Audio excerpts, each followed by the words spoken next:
अस्सलाम वालेकुम नाजरीन, मैं हूं कमर मेकन और आप देख रहे हैं इस वक्त GTV डिजिटल। मेरे साथ वहीद जावेद साहब मौजूद हैं, एडवोकेट हैं, अक़लियती रहनुमा भी हैं। इनसे बात करेंगे जड़ावाला के अंदर होने वाला अफसोसनाक वाक़या जिसमें बहुत सारे चर्चेस जलाए गए, तकरीबन 22 के करीब चर्चेस जलाए गए और मॉब ने वहां पर काफ़ी तोड़ फोड़ की। इनसे इनका मौक़िफ़ लेंगे और समझेंगे कि ऐसा वाक़या बार बार पाकिस्तान में क्यों होता है और हुकूमत इसको रोकने में क्यों नाकाम है। अस्सलाम वालेकुम जी, थैंक यू वेरी मच जी। सबसे पहले आपका बहुत बहुत शुक्रिया कि आपने हमारा मौक़िफ़ लेने के लिए इस टीवी पर हमें मौका दिया।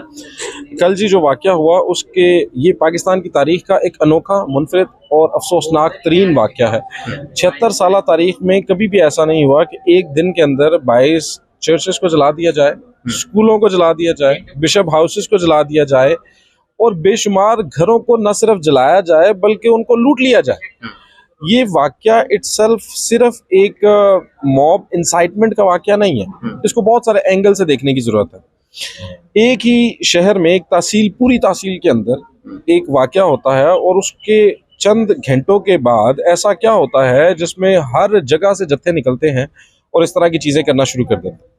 आपका सवाल है कि ये कैसे रोका जाए और ये हुआ क्यों? इसके लिए आप अगर देखें तारीख को, तो तारीख में बहुत सारे ऐसे वाक़यात आपको रीसेंट हिस्ट्री में मिलेंगे जिसमें न सिर्फ मसीहियों के साथ बल्कि दीगर अक़लियतों के साथ, और न सिर्फ अक़लियतों के साथ बल्कि मेजॉरिटी कम्युनिटी के साथ भी जो रिलीजियस एक्सट्रीमिज़म या मॉब वायलेंस का शिकार हुए हैं लोग, अगर उनको कैफ़रे किरदार तक पहुँचाया जाता, अगर उस वक्त सज़ाएँ दी जाती, इंसाफ सिर्फ किया ना जाता बल्कि होता हुआ नज़र भी आता, तो यकीनन आज ये वाक़या ना होता। लेकिन हमारी पिछली तारीख इस तरह के वाक़या को प्रवोक करती है। लोगों को ये मैसेज पहुंचाया जाता है कि अगर आप 100 लोग आकर जत्था बना कर आएंगे और आप कुछ भी कर देंगे तो कुछ भी नहीं होगा, आपके ऊपर कोई FIR नहीं होगी, और अगर कोई FIR होती है तो उसमें 5-4 लोग नॉमिनेट होंगे। उसके बाद चूंकि आप इतने ज़्यादा पावरफुल हैं कि आप उसके बाद आप उसमें से बड़े आराम से निकल जाएंगे, कोई कानूनी चारा जो नहीं होगी। मुझे एक शख्स बताइए जो मॉब इंसाइटमेंट वायलेंस के अंदर जिसको सज़ा हुई हो और उसने अपनी सज़ा काटी हो। तो जब रियासत या हुकूमत एक मैसेज देना चाहती है, आप देखिए कि यहाँ पर पानी आता है, 3-4 फुट पानी आ जाता है, तो मोहसिन नकवी साहब, हमारे CM साहब जो आजकल बहुत स्पीड के लिए मशहूर है, वो वहाँ पर चले जाते हैं। अगर कहीं पर एक इंसान कुछ भी हुआ है ज़रूर जाएं, बहुत अच्छा करते हैं। लेकिन कल जड़ावाला जलता रहा। सुबह 6 बजे ये कंप्लेंट आई पुलिस के पास। उसके बाद सुबह 6 बजे जब कंप्लेंट पुलिस के पास आ गई है, पुलिस ने उनको एंटरटेन कर लिया है, बजाय इसके कि पुलिस उनके साथ जाती और वहां जाकर या तो मुल्जिमान को अरेस्ट करती, अगर नहीं अरेस्ट हुआ तो फौरी तौर पर मुकदमा दर्ज करके उसमें उन सबको कंट्रोल में लेती। उसके बाद हमारे लोग बताते हैं कि हम 15 पर कॉल करते रहे, पुलिस हमारे घरों के बाहर खड़ी थी और हमारे घरों में लूटमार होती रही। हमें पुलिस ने कहा भाग जाओ यहाँ से, पुलिस की मौजूदगी में सारे काम होते हैं। जी, उन्होंने कहा कि पुलिस हमें कहती है आप भाग जाओ, हम नहीं आपको बचा सकते। अच्छा, मेरा सवाल ये है कि मॉब को इश्तियाल आया क्यों? ये भी खबरें आ रही हैं कि कुरान पाक की वहाँ पर बेहुरमती हुई है। इस बारे में आप क्या मौक़िफ़ रखते हैं? क्या ऐसा वाकई हुआ है और जिन्होंने ऐसा किया है? क्योंकि देखिए इसके साथ ही ये मॉब आया और एक एग्रेशन पैदा हुआ मॉब के अंदर, तो इस किस्म के वाक़यात की रोकथाम के लिए क्या करना चाहिए? क्योंकि ब्लास्फेमी की केसेस कुछ रियल भी होती हैं, कुछ को बहुत ज़्यादा हाइप क्रिएट की जाती है, उनको बहुत ज़्यादा बढ़ा चढ़ा कर दिखाया जाता है, ये भी गलत है। लेकिन कुछ केसेस होते भी हैं, उनकी रोकथाम के लिए आप क्या समझते हैं, क्या करना चाहिए?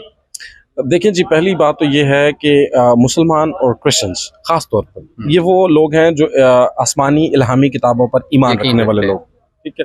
हम जैसे आप लोग सहीफ़ों पर ईमान रखते हैं, उसी तरह हम भी ईमान रखते हैं, और हम इस बात को मानते हैं कि कोई भी क्रिश्चियन या कोई भी मुसलमान इस अमल में मुर्तकिब हो नहीं सकता, होना चाहिए नहीं।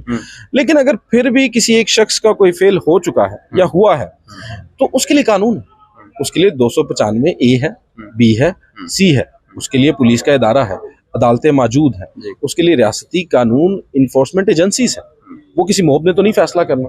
अगर ऐसा कोई वाक़या हो गया था, आप उसके ऊपर, मैं उसकी मज़म्मत करता हूँ, पुरज़ोर मज़म्मत करता हूँ। ये वाले वाक़ये के नहीं, जो हमने स्वीडन में हुआ हमने उसकी आगे बढ़ चढ़ कर मज़म्मत की, हमने जो इंडिया में हुआ हमने उसकी भी मज़म्मत की, हम फ़लस्तीन में कश्मीर में जो होता है हम उसकी मज़म्मत करते हैं, कश्मीर की हर रैली में मैं होता हूँ।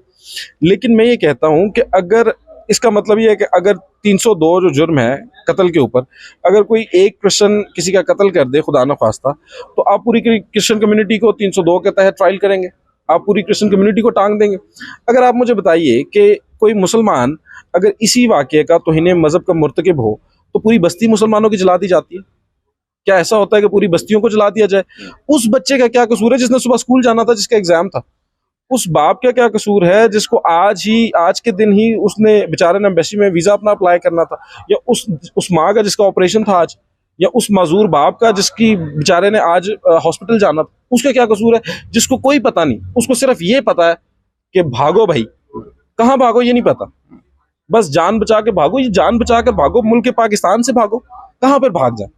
खेतों में सारी रात बच्चे सोए रहे, जानवरों ने उन पर हमले किए। ये मुल्क पाकिस्तान का हाल है। तो बहुत शुक्रिया। तो हमारे साथ एडवोकेट जावेद साहब मौजूद थे, उनसे हमने बात की, जड़ावाला में होने वाले अफसोसनाक वाक़े की मुकम्मल डिटेल उन्होंने हमारे साथ शेयर की।